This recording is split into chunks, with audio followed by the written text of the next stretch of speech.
Hello everyone, I got a new lens review for you. Today we'll be talking about the new Pergear 25mm f1.7 lens. This is a tiny lens that packs quite a punch for its size. The main benefit of this lens is by no doubt the price. It costs less than $100, closer to $50 than $100. I think it's $69 or something like that. I used it mostly on my older Fujifilm XE1, but I also tried it for the more demanding XT5. And I can tell you that it performs well on both sensors and even on a more demanding sensor. Besides putting this on a Fujifilm camera, you could put it on most of the bigger mount options there, Micro Four Thirds, Sony, Canon RF, Fuji, Nikon, but it is an APS-C size sensor lens. So the 25mm is closer to 40-ish, which is an interesting focal length, one of my newer favorites. But this is a manual lens, and personally for me, if I'm going to put on a manual lens and all the hassle that it is to use a manual lens compared to using an autofocus lens, there has to be something special with the lens. And I'm happy to tell you that there is on this one. It has a lot of character and there's a lot of things going on with this lens, which is exactly how I want it for a lens. Because it makes no sense for me to buy a manual focus lens that performs just as my other lenses, but are a little bit more of a hassle to use due to the manual focus. It has a lot of character and a lot of things going on. But that's not a way of saying that this lens is bad. Because bad is bad and character is character. It's two different things. What you can expect from this lens is that it's sharp in the center and it's pretty sharp towards the edges as well. But at the far edges, it softens up. But when you stop it down, it sharpens up. It's pretty standard for most lenses of this type. This is a budget manual lens from China. And I have to say, this is one of the better ones. Especially when it comes in terms of performance, like sharpness and things going on with like purple fringing, ceramic aberrations and stuff like this. There's nothing of that things, at least not what I would complain about. So it gives you a pretty clean image when it comes to that aspect. But what you can expect from it is that if you shoot it towards light and you have sun, you could expect a hazy look in certain situations, especially if you're shooting straight towards the light. It gives flares, which is not the nicest one, to be honest, but the haze is nice.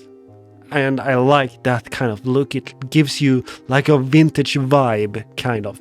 But the benefit of this lens is that instead of putting a vintage lens that most often are not f1.7, and secondly, you need to have that adapter in between.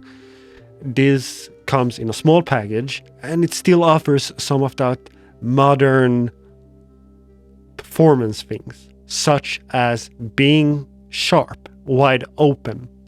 A thing that I particularly like with this lens is that it made me change certain aspects of my shooting and how I make pictures. First of all, since it's a manual lens, you automatically have to slow down a little bit and focus and think about your framing a little bit more than you would do with just an autofocus lens, which you could just press and take an image. And that's pretty fun. But there's a caveat to all this, and it has to do with the focus throw on this lens. It's a little bit on the shorter side. I wished that it would be longer. because of this, I ended up not using this lens wide open as much as I would normally do, because small movements on the focus wheel results in quite big changes on the depth of field or where the focus point is. Therefore, I stopped it down to about 4, 5.6, even did some zone focusing all the way up to f11. And it's pretty fun because it kind of makes me shoot in a different way that I haven't done before. And because of that, I kind of starting to think, okay, what works if I shoot like this? So I have to rethink a lot of my shooting style and challenge myself to try something different. But wide open as well, it is really nice. And especially considering the price. This is a lens that punch well beyond its price range. There's not really much to say about it. This lens is a good performer, and when it comes to things like build quality, it's excellent. It's made of metal, it's solid built, the focus moves smoothly. It has a clicked aperture. Each click is one stop. And it looks good. It's a good looking lens that kind of enhanced the look on a camera. It fits well, especially on the Fujifilm cameras. So if anyone would ask me if it's worth picking up this lens, the answer is an absolutely yes. It inspires you to create in a different way than you might normally do. At least it did that for me, and that's always a big bonus, because when you're picking up a lens like this, you want, at least me, I want a lens like this to challenge me in a certain way, because the price is good, and because of that price being so good, I can gamble a little bit more. I can kind of like, I'm not sure if gonna like the character of this lens, but considering the price, I can gamble on it. But if this would be like an $800 lens, well, then I wouldn't gamble, at least not as much as I would do with this. And in this case, the gamble turned out good. It's an excellent little lens, and I truly enjoy using it. If you have questions regarding this lens, there are going to be a link in the description to where you can find it, but don't mind dropping comments, asking questions in the comments below.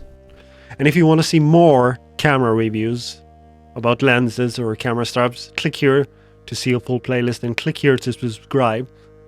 Thanks for watching, and keep shooting with whatever tiny or big lens you have on your camera. Thanks for watching.